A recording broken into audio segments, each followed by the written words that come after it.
Quero dizer que é uma alegria poder estar aqui a convite do nosso irmão licenciado Lucas. Tenho o privilégio de conhecer mais um grupo de irmãos que também servem ao Senhor aqui nessa cidade. Quero convidá-los a abrirem suas Bíblias no Salmo de número 1. Nossa exposição será em todo esse texto, que os irmãos também permaneçam com as suas Bíblias abertas neste Salmo. Nós faremos a leitura dos 6 versículos deste texto sagrado.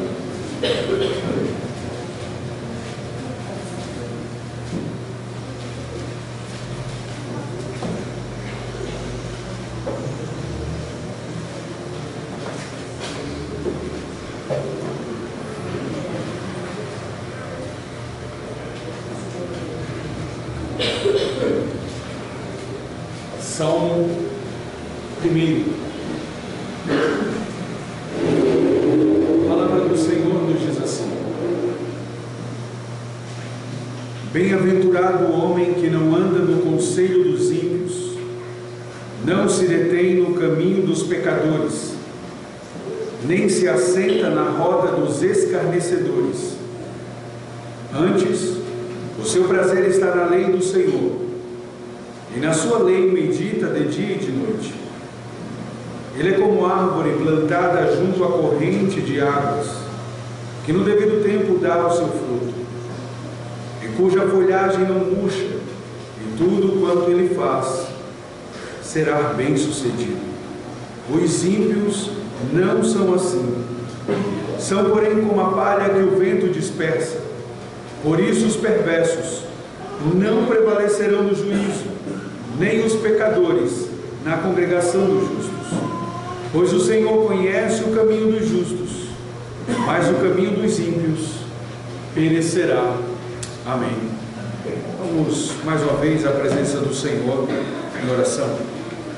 Deus querido, obrigado porque Tu nos dá o privilégio de estarmos aqui nessa noite, adorando o Teu santo nome, em gratidão pelos 23 anos desta congregação. Pedimos a iluminação do Teu Santo Espírito sobre a nossa mente, para que a verdade da Tua Santa Palavra seja explicada com clareza e aplicada às necessidades de nossas vidas.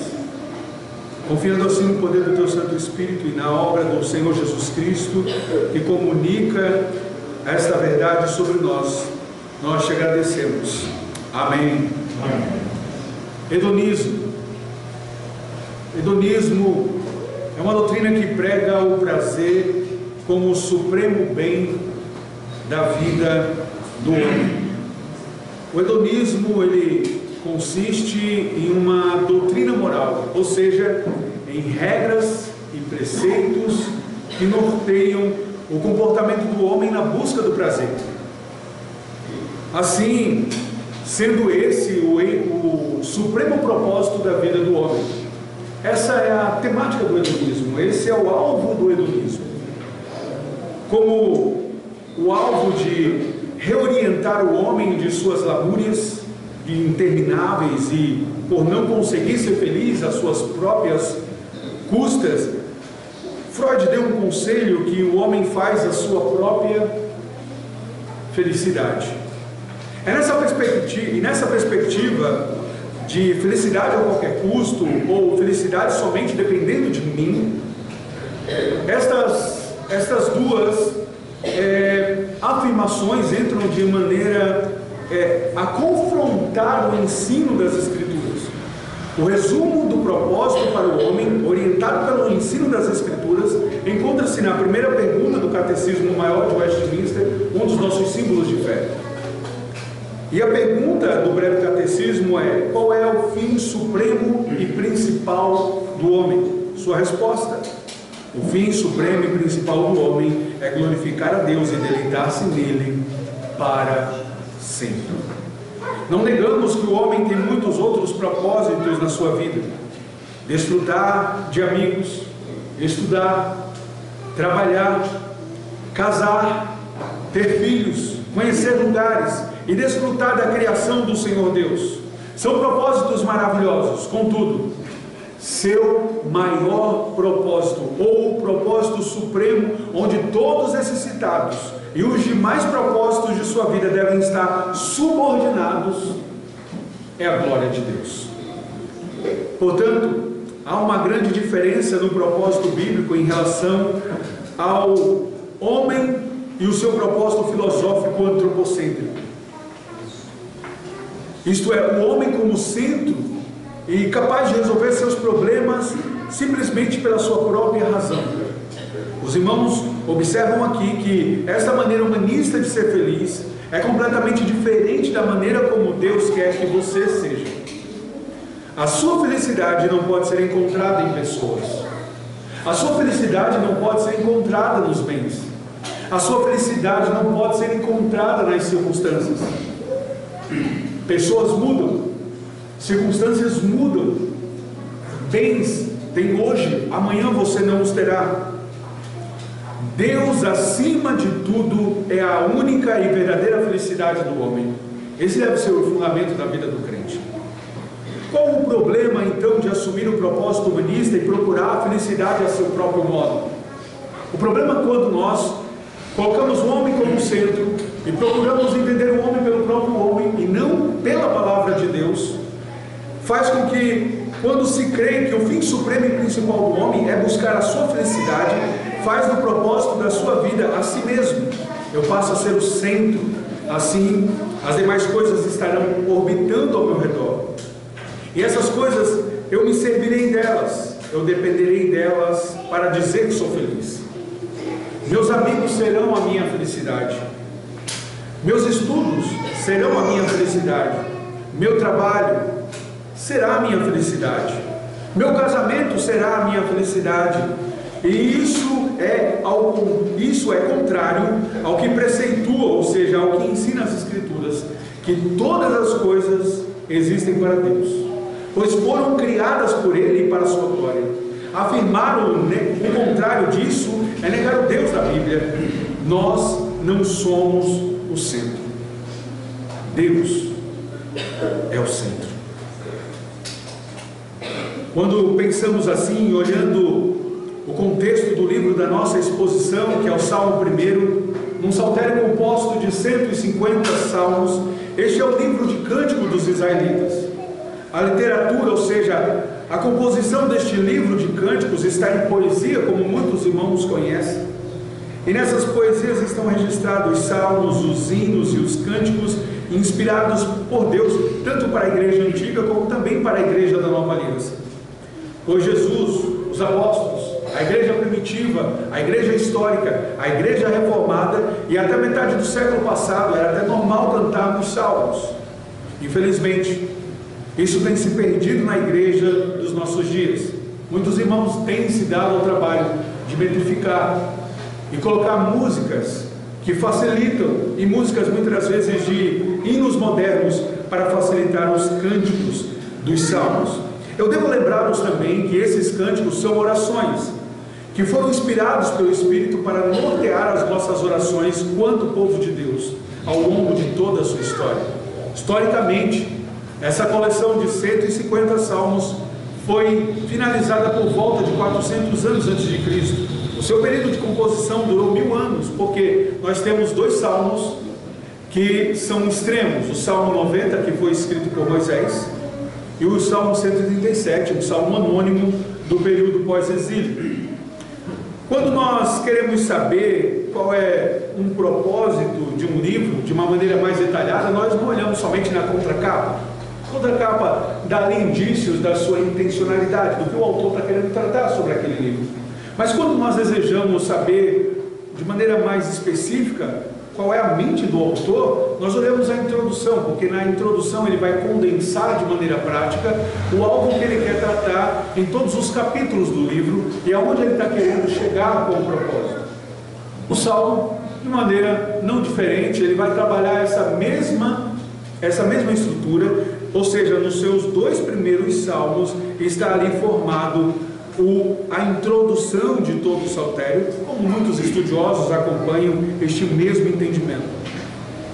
Assim, esses dois salmos formam uma inclusão, eles formam um todo, e alguns pontos provam a sua ligação. Eu creio que todos ainda estejam com as suas Bíblias abertas. Eu gostaria que nós olhássemos novamente para o texto para podermos observarmos essas conexões.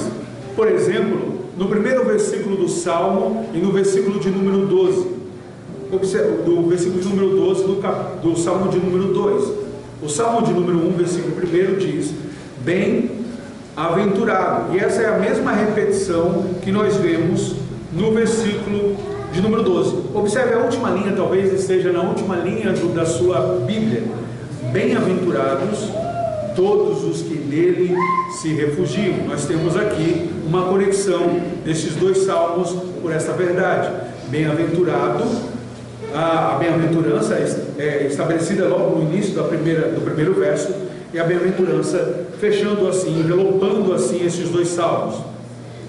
A segunda palavra é a palavra caminho e perecer, que também está no versículo 6 e no versículo 12 do Salmo de número 2, formando assim uma conexão entre finais. O versículo 6 do Salmo de número 1 diz: pois o Senhor conhece o caminho dos justos, mas o caminho dos ímpios perecerá. A palavra caminho e a palavra perecer estão aqui no versículo 6 e no versículo de número 12 do Salmo de número 2 também. Beijai o filho para que não se irrite e não pereçais no caminho. Então, nós vemos essas duas verdades finais destes dois salmos formando assim uma conexão.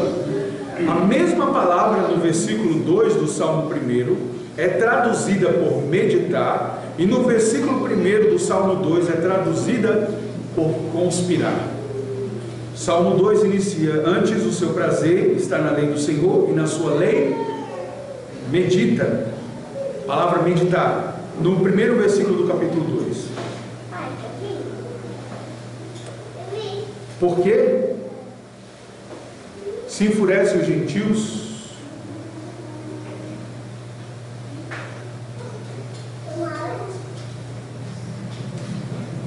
Versículo 2, desculpe, versículo 1 não, versículo 2. Os reis da terra se levantam e os príncipes conspiram contra o Senhor e contra o seu ungido. O que essas duas verdades querem dizer é que enquanto mostra que o justo medita na lei do Senhor para se submeter a ela, o ímpio conspira para se rebelar contra a autoridade de Deus. O que ocupa a mente de um justo é se devotar à vontade do Senhor. O que ocupa a mente de um ímpio é se rebelar contra a autoridade de Deus. Então no Salmo 1 nós vemos o propósito do livro dos Salmos, e o Salmo 2 nós vemos a mensagem do livro dos Salmos, ou seja, Deus, Ele é Rei. O Salmo 1 ensina que viver pela instrução do Senhor consuma em uma vida verdadeiramente feliz. E o Salmo 2 sintetiza o tema dominante do livro dos Salmos: o Senhor reina. O salmo aqui de nossa exposição é um salmo de instrução, e seu alvo é ensinar sobre dois caminhos que levam a dois destinos completamente distintos. Existe uma característica na literatura poética hebraica que é importante aqui destacar, que é o paralelismo simétrico, é a maneira pela qual nós iremos dividir o nosso sermão. Destes dois paralelos, destes dois assuntos tratados aqui simetricamente pelo salmista. Aqui, Deus, essa simetria aqui, enquanto a vida diante de Deus, ela é piedosa, isto é, temente a Deus, há também o inverso desta vida piedosa, que é uma vida desobediente, uma vida completamente contrária à vontade do Senhor. Vejamos essa estrutura de paralelismo simétrico entre os versículos 1 e 3 e os versículos 4 e 5. O versículo 6 deste salmo, portanto, ele é uma conclusão destes dois caminhos. Então, nos primeiros versículos, vemos a estrutura descrevendo o caminho do justo. Os versículos 1 e 2 diz que o justo é abençoado. A primeira parte do versículo 3 compara ele como uma árvore. E por fim, no final do versículo 3, diz que o justo prospera. Os dois versículos seguintes, nós vemos a estrutura do salmo descrevendo agora o caminho do ímpio. Enquanto que o justo prospera, no final do versículo 3, o versículo 4 inicia fazendo antagônico, um ponto antagônico com o versículo anterior. Enquanto o justo prospera, o ímpio não. Simetricamente, enquanto no versículo 3, no início do versículo 3, o justo é comparado com uma árvore, no versículo 4, o ímpio é comparado com a palha. Enquanto no versículo 1 o justo é abençoado, no versículo 1 e 2 o justo é abençoado, no versículo 5 o caminho do ímpio perecerá. Por fim, o versículo 6 conclui com um sumário conclusivo dos caminhos do justo e do ímpio. Nós queremos falar hoje, irmãos, portanto, sobre o ensino da verdadeira felicidade. E qual é a primeira instrução que o salmista traz sobre o ensino da verdadeira felicidade? É que devemos aprender pelo caminho do justo, versículos 1 a 3. E a maneira como o salmista inicia o ensino sobre o caminho do justo, ele vai mostrar numa perspectiva negativa, ou seja, o salmista inicia com uma negação, ele aqui é enfático no não. Ou seja, assim a felicidade é explicada aqui nesse primeiro momento por uma perspectiva negativa. O pecado é apresentado em expressões de intensidade. Leamos o versículo novamente. Bem-aventurado o homem que não anda no conselho dos ímpios, que não se detém no caminho dos pecadores, nem se assenta na roda dos escarnecedores. Aqui nós temos, portanto, andar no conselho dos pecadores, se deter no caminho dos pecadores e se assentar na roda dos escarnecedores. Essa não é a verdadeira felicidade. O salmista, ele quer colocar diante de nós este princípio de sabedoria para que seja tão claro, tão nítido como água. O caminho da verdadeira felicidade não passa por esses 3 critérios. Calvino vai destacar os verbos, os substantivos e os adjetivos deste texto, mostrando para nós a intencionalidade do salmista a construir este texto. Ele diz que o andar, o deter-se e o assentar é uma postura de rebelião, e essa postura de rebelião ela é intensiva. Você começa, a princípio, andando no caminho. Você começa, de alguma maneira, dando ouvidos ao pecado. Daqui a algum momento você vai se deter e vai achar que aquilo que você está ouvindo de fato é possível de ser uma verdade para você. Quando você se der por conta, você vai estar tão envolto ao pecado que você vai se sentar na roda dos escarnecedores e você vai se tornar um com os pecadores. Ao ouvir o conselho dos ímpios, ao se deter no caminho dos pecadores, leva você a assentar-se juntamente com eles. Conselho, caminho e roda. Esses 3 substantivos falam sobre o ouvir, consentir e o envolver-se. Devemos tomar todo o cuidado quanto possível por aquilo que entra pelos portões dos nossos ouvidos. O discernimento espiritual é algo crucial para a vida cristã e nós não podemos de maneira nenhuma negligenciá-lo. Como o pastor Tim Charles, em seu livro Discernimento Espiritual, diz: você não precisa ser perito em todas as notas falsificadas do mundo. Ele coloca este exemplo justamente no início do seu livro, ao falar sobre discernimento espiritual. Você deve ser sim perito na nota verdadeira, porque quando você tiver em contato com a nota falsa, você vai saber que vai haver uma irregularidade ali. Então você não se torna perito na falsidade, porque a falsidade ela se multiplica, mas você se torna perito naquilo que é verdadeiro. E nós devemos nos atentar justamente para isso. Esta é uma verdade que deve nos levar a ponderar o quanto nós estamos dialogando com o pecado. Será que nós estamos cedendo aos seus sussurros? Será que Ele está me levando a caminhar com Ele? E quando eu acabar me der conta, eu vou me tornar um pecador. Eu vou estar completamente envolvido. Essa verdade tem que nos alertar para a maneira como nós vivemos neste mundo. O Senhor Jesus Cristo, no Sermão do Monte, deixa claro e nítido o quanto nós devemos ser totalmente diferente daqueles que estão à nossa volta, não porque nós queremos assim sermos melhores do que eles, mas porque a palavra de Deus nos faz voltarmos a ser de fato quem devemos ser. A verdadeira humanidade, ela é ensinada pelo Senhor Jesus Cristo, e dessa maneira, queridos irmãos, nós somos chamados a ser sal e luz. Nós devemos preservar a verdade da palavra de Deus. Não devemos permitir que, ao ouvir conselhos de ímpios, possamos permitir um sequer pensamento destes conselhos adentre em nosso coração, para que nós não nos enveredamos por estes conselhos e acabemos participando deles e vivenciando eles. Que Deus nos livre disso. Como uma congregação de 23 anos, com a bênção do Senhor sobre vocês, que nós sejamos encorajados a viver de uma maneira digna do Senhor, pautados pela sua palavra. Buscar a verdadeira felicidade, queridos irmãos, é ouvir a voz do Senhor, é ser luz. Imaginem que todas essas lâmpadas estivessem debaixo dos bancos. Como é que nós poderíamos abrir as Escrituras e lê-las? Como poderíamos ter clareza ao olhar para o texto sagrado e tentar entender o que está? Nós não teríamos a funcionalidade dessas lâmpadas, não teríamos um propósito dessas lâmpadas se elas estivessem nos bancos, debaixo dos bancos, mas elas foram colocadas em lugares específicos para que todos nós pudéssemos estar assim, lendo com clareza. Então, um ambiente muito bem iluminado. Assim é a sua vida.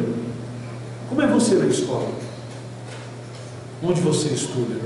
Será que as pessoas, ao observarem a sua vida, elas entendem realmente que você é cristão? Mesmo adolescentes, mesmo crianças. Quanto você é identificado com Cristo? Você no seu trabalho, na sua vocação, o quanto as pessoas observam a sua vida e podem descrever você como alguém diferente, alguém que de fato permanece nas verdades do Senhor. Nós não podemos de maneira nenhuma, queridos irmãos, negociar a verdade do Senhor. Nós não podemos pegar a palavra de Deus e misturarmos com as coisas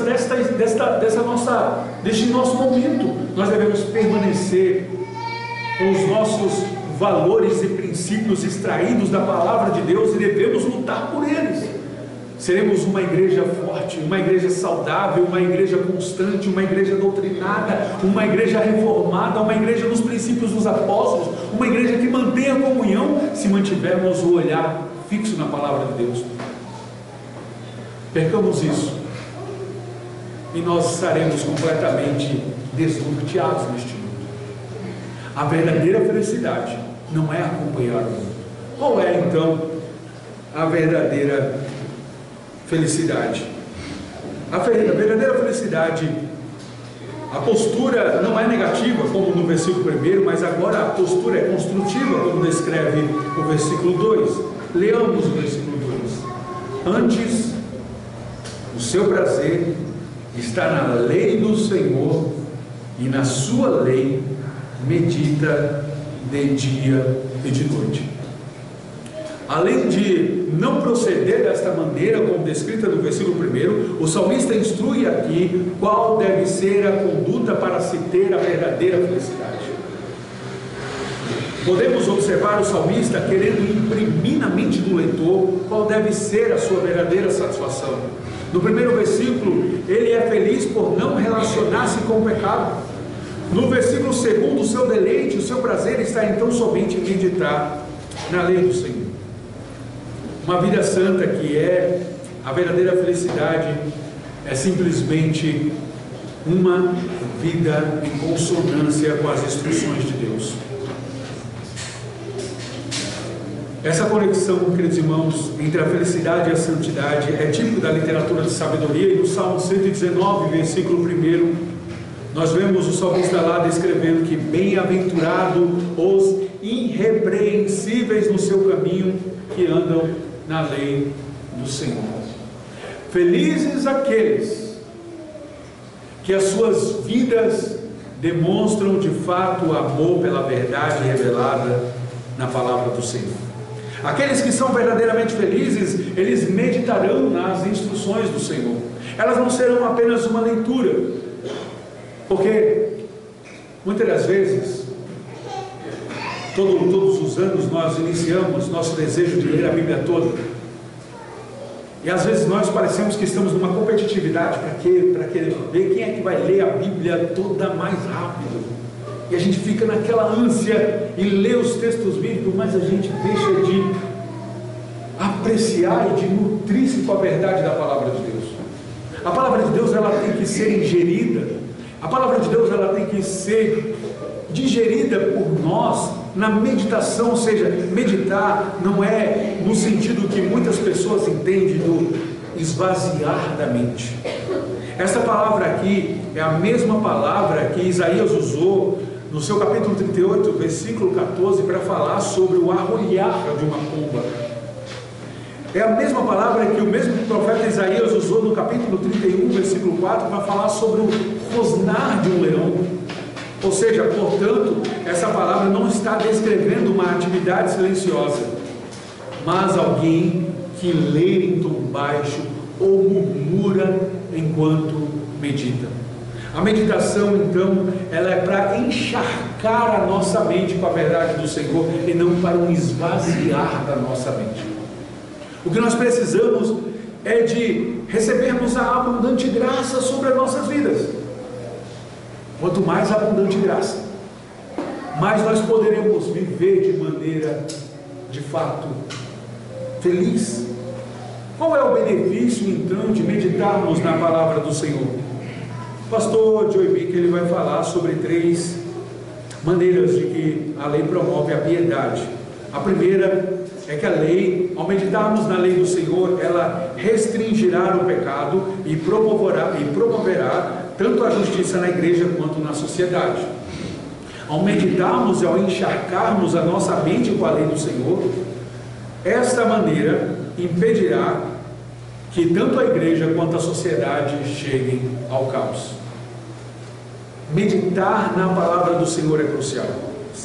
Uma segunda maneira que o pastor nos ensina sobre a piedade, ou promover a piedade por meio da meditação, é que a lei, ela disciplina, ela educa, ela convence e nos move de nós mesmos para Jesus Cristo, o fim e o cumpridor da lei.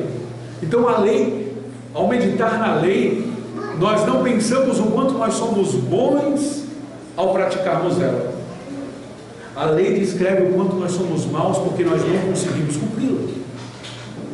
A lei mostra o quanto nós somos maus. A lei mostra o quanto nós somos destituídos se nós tentarmos vencer o pecado pelas nossas próprias forças. Então a lei, ela aponta para o fim e o cumpridor dela, que é o Senhor Jesus Cristo. Ao ver o Senhor Jesus Cristo, o seu fim e cumprimento, nós podemos assim descansar na graça. Ele é o alvo da lei. E a terceira maneira que a lei promove a piedade é que a lei se torna norma de vida para o crente. A lei não se torna norma de vida para o crente porque agora o homem ele deve obedecer a lei para poder ser salvo. Em Efésios capítulo 1, versículo 4, o apóstolo Paulo, em sua carta aos Efésios, irá descrever que há um propósito da salvação: sermos santos. E como é que nós seremos santos se nós não estivermos encharcados da lei do Senhor? É por meio da lei que eu posso de fato viver uma vida de piedade. É por meio do meditar da lei, é o encharcar a minha mente com a lei, é o viver a lei, é o promover na minha mente a lei, e ela se tornar norma para a minha vida. Você poderia me perguntar: mas será que eu posso ter nessa noite alguma instrução, algum direcionamento de como eu devo meditar na lei do Senhor? Eu certamente não passaria, eu não deixaria de dar uma instrução para você, não permitiria você ir para casa sem uma instrução como meditar nessa lei. Retire um momento do seu dia. Os melhores momentos, muitas das vezes, são os momentos antes, quando nós nos acordamos. Grandes homens de Deus na história, eles, quando tinham um dia muito atarefado, eles se levantavam mais cedo para poder encharcar suas mentes com a verdade do Senhor, ter intimidade com o Senhor em oração, para assim sair, para desbravar este mundo. Retire então um momento do seu dia, e neste momento, não permita que sua mente seja desviada por distrações. Desligue seu celular. Se você quiser ler a Bíblia no seu celular por alguma outra razão, desligue as notificações, tire a internet. Porque no momento que você estiver lá lendo um aplicativo das Escrituras, vai plim, Facebook, plim, Twitter, Twitter, Instagram, muita gente lá postou. A última novidade do momento em que você vai, a sua mente vai de Deus para este mundo, e daqui a pouco você não está pensando em mais nada acerca de Deus, somente medite, concentre-se na verdade do Senhor. Esse é um exercício que trará saúde à sua vida espiritual. Não desperdice o momento que você está em devoção com o seu Deus. Há também uma oportunidade de fazermos isso durante o culto familiar, um assunto que também tem sido esquecido de mais das pessoas. Uma vez eu falando com alguém sobre o culto familiar, a pessoa entendeu que era a igreja reunida na casa da pessoa. E não é, é o culto entre os irmãos, como o licenciado Lucas falou aqui. A gente tem uma pequena congregação lá em casa, uma pequena congregação que são 3 meninas, uma de 12, uma de 7, uma de 4, uma de 5 e um pequenininho de 10 meses. Durante o momento lá do culto, eles instigam, perguntam: é a melhor coisa que nós podemos ter enquanto estamos cultuando. Eu tento baixar o culto para 30 minutos, mas nunca consigo, sempre é 40, às vezes passa 50, porque é muitas perguntas. Mas aproveite as perguntas dos seus pequenos e responde elas. Não deixe passar. As perguntas parecem ser simples, mas elas são importantes para o crescimento espiritual. Se a gente não responde elas em casa, não responde as nossas crianças em casa, elas perguntarão lá fora. E as pessoas que responderem lá fora, elas não terão o mesmo amor por Deus que você, como pai, como mãe, como tutor dessas crianças, terá para apresentar os seus filhos ao Senhor. Promova o amor à lei do Senhor. Ensine aqueles que estão sob a sua responsabilidade espiritual. O salmista, portanto, vai fechar sobre este momento agora, sobre a melhor ilustração de quem possui a verdadeira felicidade. A verdadeira felicidade não é aquele que anda, que ouve, anda no conselho dos ímpios, não é aquele que anda no caminho dos pecadores e nem se detém no caminho dos pecadores, nem se detém na roda dos escarnecedores. A melhor ilustração que o salmista traz sobre a vida do justo, aquele que tem a verdadeira felicidade ao meditar na verdade do Senhor, é a imagem de uma árvore. E ela não se refere aqui a uma recompensa esperada pelo justo, porque muitas das vezes o fato desta árvore, ela frutificar, muitas vezes as pessoas pensam nela como recompensa. Observe o que diz o salmista no versículo 3. Ele, o bem-aventurado do versículo 1, ele vai meditar na lei do Senhor no versículo 2, e o versículo 3 o descreve ilustrativamente como ele é como uma árvore plantada junto à corrente de águas, e no devido tempo dá o seu fruto, e cuja folhagem não murcha, e tudo quanto ele faz será bem sucedido. Essa é a melhor ilustração. Aqui, como eu disse anteriormente, não é sobre a recompensa, mas ao sentido e valor que o justo tem em sua vida de obediência a Deus. O seu fruto é a demonstração do seu dia a dia acerca do quanto ele ama Deus. O fruto se dá em um deleite do homem e da mulher que tem pelo seu Deus. Esse fruto ele se dá no interior do lar, Esse fruto se dá também entre aqueles que estão na igreja, esse fruto se dá na sociedade. Ou seja, o fruto permanece. Matthew Henry, ao fazer essa comparação, ou seja, assim como a árvore precisa do elemento principal para cumprir a sua função, como é descrito aqui nessa imagem, ou seja, que a água, ela não vai cumprir a sua função como árvore nutrida se ela não estiver junto ao ribeiro de águas. Ou seja, assim como a árvore precisa do ribeiro de águas para ser nutrida e dar o seu fruto, o justo precisa da lei do Senhor para viver uma vida de verdadeira felicidade. E Matthew Henry, fazendo a comparação dessas duas verdades, diz que, primeiro, a prática piedosa do homem é que quanto mais medita na palavra de Deus, mais munido nós estamos para a boa obra e trabalho. Encharca sua mente com a verdade do Senhor, e nos momentos mais necessários da sua vida, você vai se lembrar dessas verdades. O Senhor Jesus Cristo, Ele mostra com a sua própria vida, quando Ele foi tentado pelo diabo, que Ele não responde com as filosofias deste mundo ao diabo. Ele responde com a própria palavra de Deus.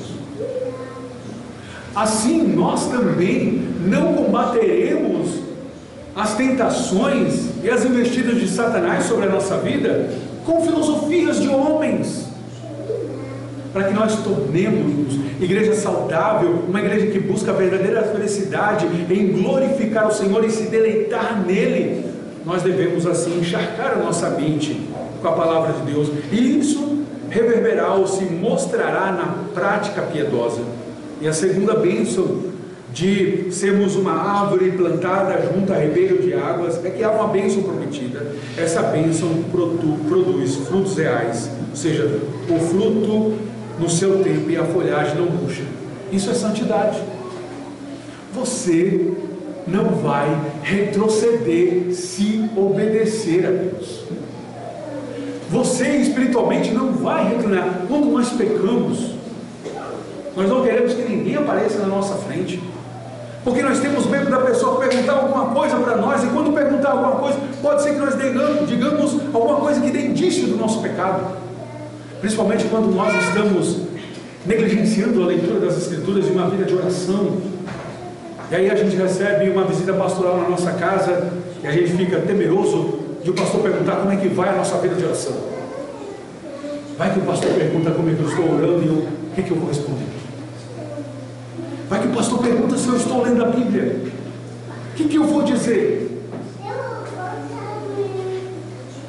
Nós devemos entender que ao sermos encharcados com essa verdade, ou seja, ao ser como árvore plantada junto ao ribeiro de água e extrairmos da fonte das Escrituras a nossa nutrição, a nossa vida vai ser naturalmente santa. Nós viveremos para a glória de Deus, nós não viveremos para nós mesmos. Mas isso aqui não é produzido pela árvore. Eu quero acentuar isso para os irmãos. Isso aqui, essa estrofe, ela está falando sobre o ribeiro, onde ela está inserida. Se não nos nutrirmos da lei do Senhor, nossa tendência será irmos para o caminho dos ímpios. O salmista conclui essa estrofe falando do justo, não mais da árvore. Ele será bem sucedido se assim fizer. Isso aqui, irmãos, é graça. Isso aqui não é mérito pelo qual há o crescimento natural daquele que se nutre na lei do Senhor. Primeiro nós aprendemos assim, pelo caminho do justo. Agora, qual é a segunda instrução que o salmista traz sobre o ensino da verdadeira felicidade?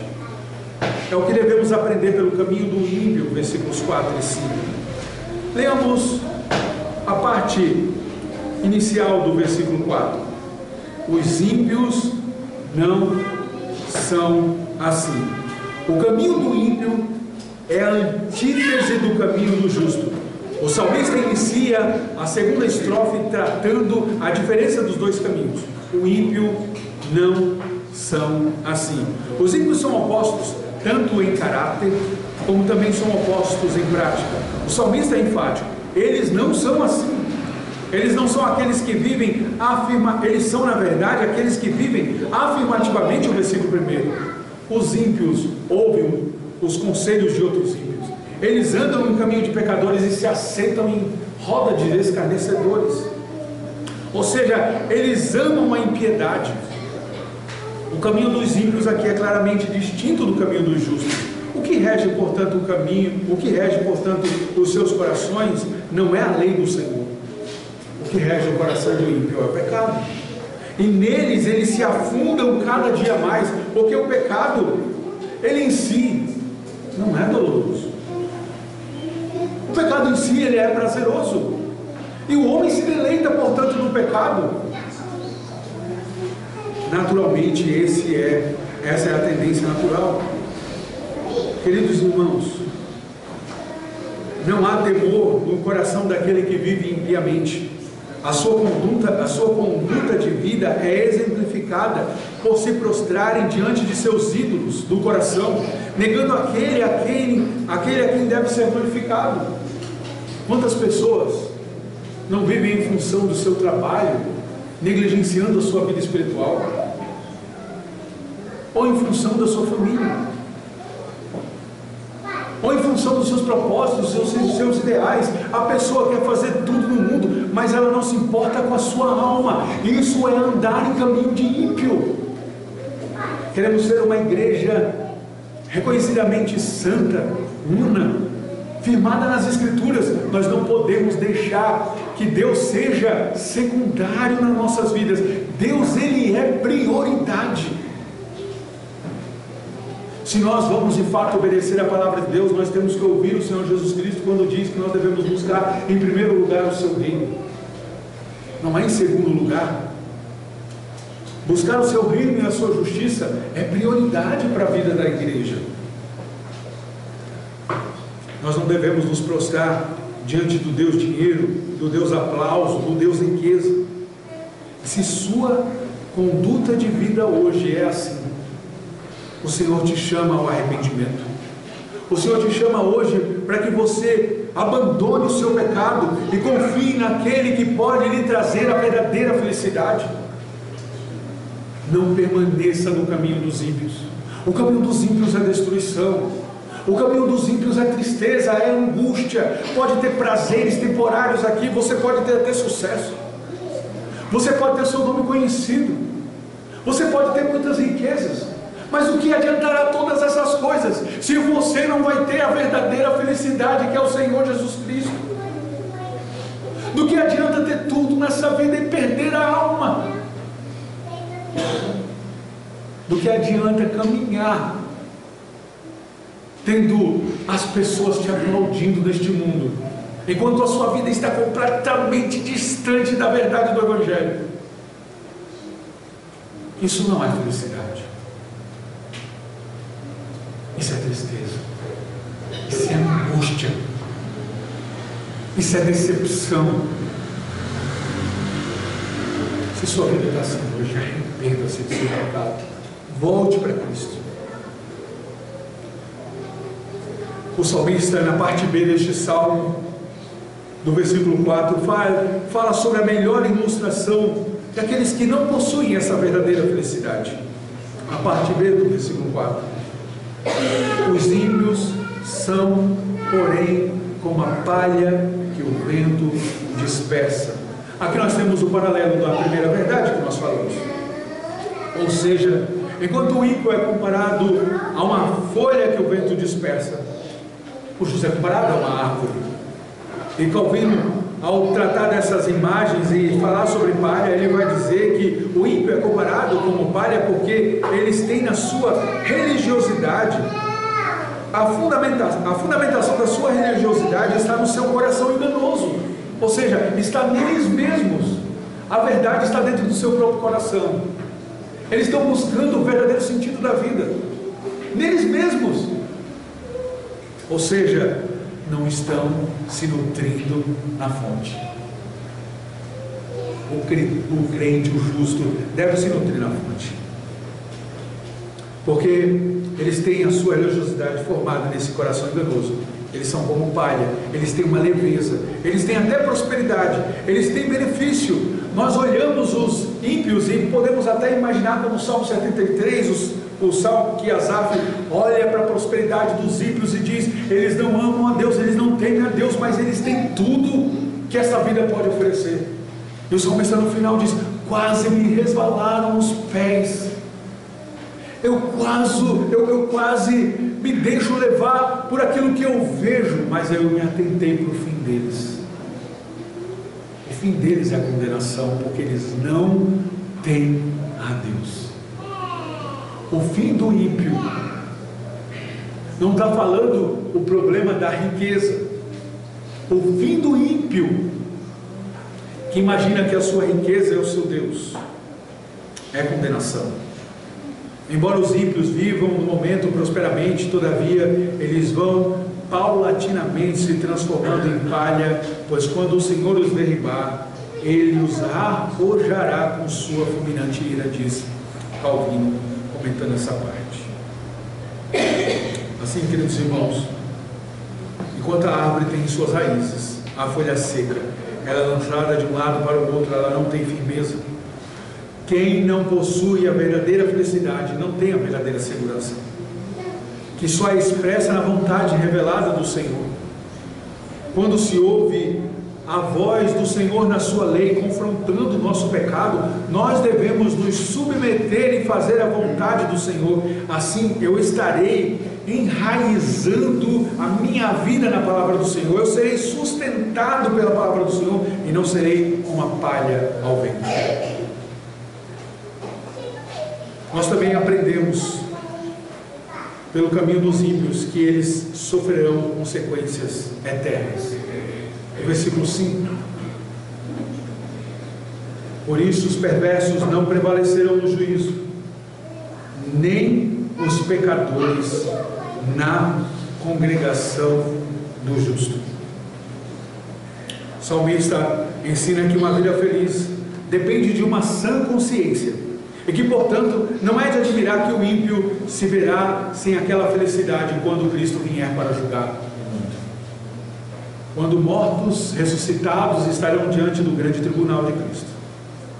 O salmista aqui está dizendo literalmente o que significa de fato, literalmente, não se levantarão no juízo, ou seja, mesmo que neste mundo eles aparentemente prevaleçam, eles não se levantarão no juízo.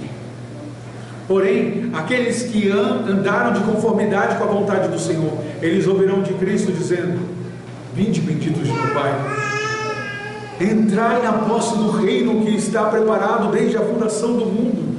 Entra no gozo do teu Senhor, entra na alegria do teu Deus. Essa é a grande esperança daqueles que temem a Deus. Não é nesta vida. Como eu disse no início, nós não podemos confiar a nossa alegria às circunstâncias, nem pessoas, nem bens. Eles passam, eles mudam. Nossa confiança tem que estar enraizada na palavra do Senhor. Naquele grande dia, todos se prostrarão diante de Jesus Cristo. Todo olho o verá. Os ímpios o adorarão, assim como os justos. Mas a adoração naquele dia não fará com que a sentença do grande juiz seja retrocedida, porque ele não recebe barganha. Assim ele sentenciará a condenação eterna àqueles que amaram o presente século e desprezaram a verdade do Deus eterno. A conclusão deste salmo, por fim, nós devemos também olharmos para este versículo e aprender a distinção destes dois caminhos, do caminho dos justos e do caminho dos ímpios. Você deve aprender que o Senhor conhece o caminho dos justos, e este conhecer aqui significa não simplesmente tomar conhecimento. Este conhecer aqui do salmista é uma relação íntima, profunda, a ponto de significar que aqueles a quem Deus amou com amor eterno, os escolheu para serem seus. Nós vemos esta mesma palavra que é traduzida por conhecer em Amós capítulo 3, versículo 2, dizendo que todas as famílias da terra, somente a vós outros vos escolhi, portanto eu vos punirei por todas as vossas iniquidades. O Senhor Deus dizendo ali que Ele escolheu o seu povo, por isso que disciplinaria eles. Essa é a mesma ideia aqui. Por que nós podemos ter tranquilidade? Porque o Senhor escolheu a cada um daqueles que temem o seu nome. Nós estávamos mortos nos nossos delitos e pecados, e de que maneira nós poderíamos escolher a Deus? Paulo aos Efésios capítulo 2 diz que nós não tínhamos capacidade de nos voltarmos para o Senhor, e na nossa incapacidade de nos voltar para o Senhor somente poderíamos ser quem somos se Ele nos escolhesse. Como nós podemos também aprender, queridos irmãos, que o caminho dos ímpios ele perecerá. Como vimos anteriormente, o caminho do ímpio dará em nada. Ele pode ter até uma aparente fortaleza nessa vida, mas aquele que desnuda os corações, no último dia julgará aqueles que não andaram na sua lei. Eu não estou aqui pregando moralismo. Você não é salvo pela prática da lei, mas você demonstra que você é salvo se você ama a lei e deseja vivê-la. Como nós podemos andar na lei do Senhor? Aí você poderia me perguntar se nós não temos capacidade em nós mesmos. Como nós seguiremos o caminho do justo se quando eu olho para mim, eu sou negligente muitas das vezes, eu sou desobediente muitas das vezes? Se ouvirmos a voz do Senhor dizendo, eu sou o caminho, a verdade e a vida, nós poderemos dizer, somos bem-aventurados, somos mais felizes, nós temos de fato a verdade do Senhor sobre nós. Este salmo de uma maneira maravilhosa aponta para a pessoa do Senhor Jesus Cristo quando diz que o justo é aquele que anda na lei do Senhor. E o Senhor Jesus Cristo, enquanto encarnado, vivendo sob a lei, Ele andou de maneira perfeita, Ele meditou na lei, Ele ensinou a lei, Ele cumpriu a lei. Ele estava como homem nos ensinando o que era a verdadeira felicidade. Nós não podemos de maneira nenhuma voltarmos a imaginar que nós somos agraciados com sabedoria por nós mesmos, porque eu olho para a verdade que o Senhor diz em João capítulo 15 e naquela ilustração da videira, que nós somos enxertados na videira que é o Senhor Jesus Cristo. Ou seja, esse enxerto na videira faz com que nós sejamos nutridos da seiva que vem da videira. A sua vida de santidade, ela não é um produto de você mesmo. A sua vida de santidade é um produto da sua união com Cristo.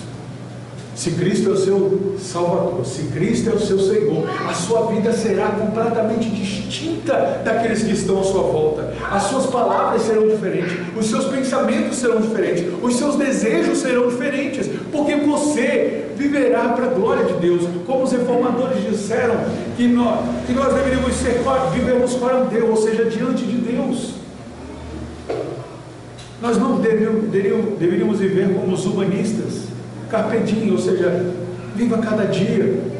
Não, deveríamos viver diante de Deus pessoalmente. E aí eu quero que você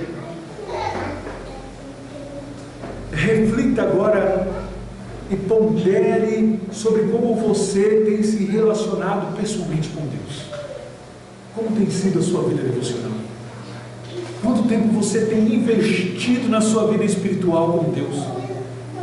Você tem dado prioridade a outras coisas, ou você tem dado prioridade a estar na presença de Deus? Como tem sido a sua intimidade com Deus?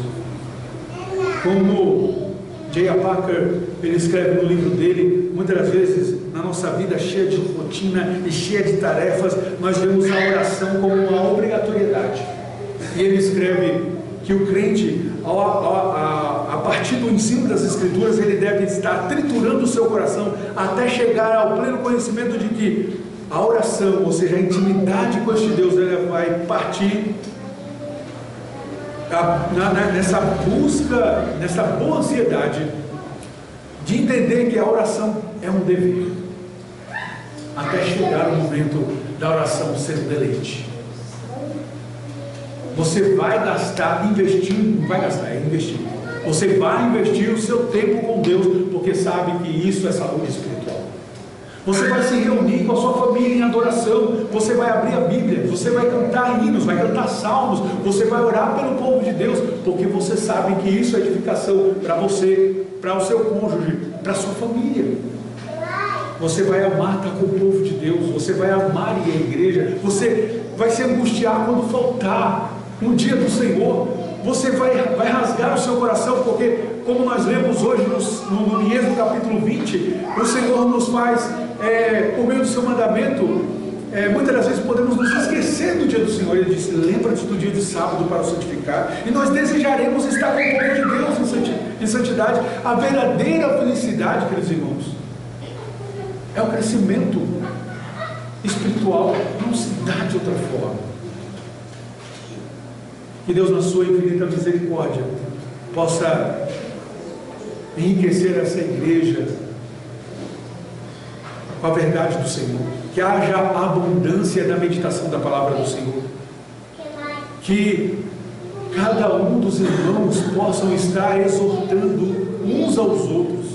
Que Deus abençoe o nosso irmão licenciado Lucas, que por meio dele a palavra do Senhor seja próspera aqui nessa cidade, que haja conversões, que a graça salvadora possa alcançar vidas, que a igreja seja edificada, que a igreja cresça, que a igreja possa avançar e o nome de nosso Senhor seja glorificado. E a busca da verdadeira felicidade não vai estar dentro de mim mesmo. A busca da verdadeira felicidade vai estar em me alicerçar na gloriosa palavra do Senhor, de ser como uma árvore plantada junto ao ribeiro de água. Que você esteja se nutrindo do Senhor Jesus, a verdadeira fonte, a água da vida, o caminho, a porta. Não há outro, Ele é o único. Vamos à presença do Senhor mais uma vez em oração. Te convido a baixar sua fronte, fechar os seus olhos. Deus bendito, louvado seja o teu santo nome. Obrigado porque o Senhor nos dá a alegria de estarmos aqui neste momento, podendo adorar o teu santo nome. Te agradecemos porque o Senhor nos ensina, por meio da sua palavra, que é buscar a verdadeira felicidade. Nós não buscamos a verdadeira felicidade em nós mesmos. Nós buscamos em Ti, o autor e consumador da nossa fé. Tenha piedade de nós, perdoa os nossos pecados, as nossas muitas faltas e as nossas negligências, quando desprezamos o Senhor, quando andamos por caminho de ímpios, quando ouvimos os conselhos, quando trilhamos imaginando que este é o melhor para nós, e sem nos aperceber que isso fará com que nós nos tornemos teus inimigos. Ó Deus bendito, ajude-nos a buscar a verdadeira felicidade, que é meditar na Tua palavra dia e noite, que é ser como uma árvore plantada junto ao ribeiro de águas, e a nossa vida de santidade seja percebida diante daqueles que estão à nossa volta. Eu oro assim, clamando pelo poder do Teu Santo Espírito sobre nós, em nome do Teu Filho amado Jesus. Amém.